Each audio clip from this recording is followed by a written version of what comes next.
তার সাথে আমরা একটু আশপাশে নজর দেই, তাহলে বটম সাইডে আপনারা পেয়ে যাচ্ছেন একটা স্পিকার গ্রিল, একটা মাইক্রোফোন, একটা USB type C port and পেয়ে যাচ্ছেন একটা headphone jack and headphone jack অনেক ইম্পর্টেন্ট। রাইট সাইডে আপনারা volume rocker and power button পাচ্ছেন, আর পাওয়ার বাটনে ইন্টিগ্রেট করে দেওয়া হয়েছে ফিঙ্গারপ্রিন্ট সেন্সর এন্ড ফিঙ্গারপ্রিন্টের স্পিডটাও কিন্তু ভালো ছিল, আমার কাছে পার্সোনালি ভালোই লাগছে। যতবার দিচ্ছিলাম আনলক হয়ে যাচ্ছিল, কোনো প্রকার ইস্যুতে আমি পড়ে নাই। লেফট সাইডে আপনারা একটা কমপ্লিট সিম ট্রে পাচ্ছেন, যেখানে দুটো সিম কার্ডের পাশাপাশি একটা মেমোরি কার্ড ইউজ করতে পারবেন। আর টপ সাইডে আপনারা একটা সেকেন্ডারি স্পিকার কিন্তু পেয়ে যাচ্ছেন। নয়েজ ক্যান্সেলেশন মাইক থাকতে পারতো, বাট বাজেট অনুযায়ী আমি আসলে আশাও করছি না।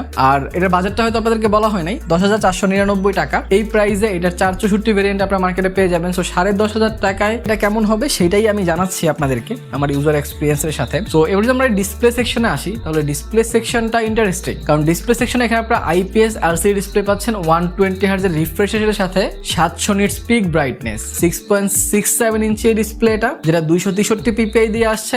আপনাদের কাছে খারাপ লাগার কথা নয়, এটা একটা পাঞ্চ হোল ডিসপ্লে, যার কারণে একটা ফুল ভিউ এক্সপিরিয়েন্স পাবেন। ডেফিনেটলি নিচের চিন বেজেলটা বেশি, কারণ এই বাজেটে এর চেয়ে বেটার কিছু দেওয়া সম্ভব না। সো তারা দিতেও পারে নাই, বাট স্টিল এইটার ডিসপ্লের কোয়ালিটি আমার কাছে ভালো লেগেছে। আউটডোর ইনডোরে ব্রাইটনেস জনিত কোনো ইস্যুতে পড়বেন না। আমি বেশ কিছুক্ষণ এটাতে কন্টেন্ট ওয়াচ করেছি, মুভি দেখেছি, ভিডিও দেখেছি, আমার কাছে কোনো প্রকার প্রবলেম ফিল হয় নাই। খুব ভালোভাবে আমি এটা ডিসপ্লেটা এনজয় করতে পারছিলাম। আমার এই কয়েকদিন ইউজেও আমি যখন আউটডোরও গিয়েছি, আমি যখন ডিরেক্ট সানলাইটও ফোনটা টিপছিলাম, তখনও ডিসপ্লেটা আমাকে কোনো হ্যাসেলে ফালায় নাই। সো ডিসপ্লেটা যেহেতু ভালো লাগছে,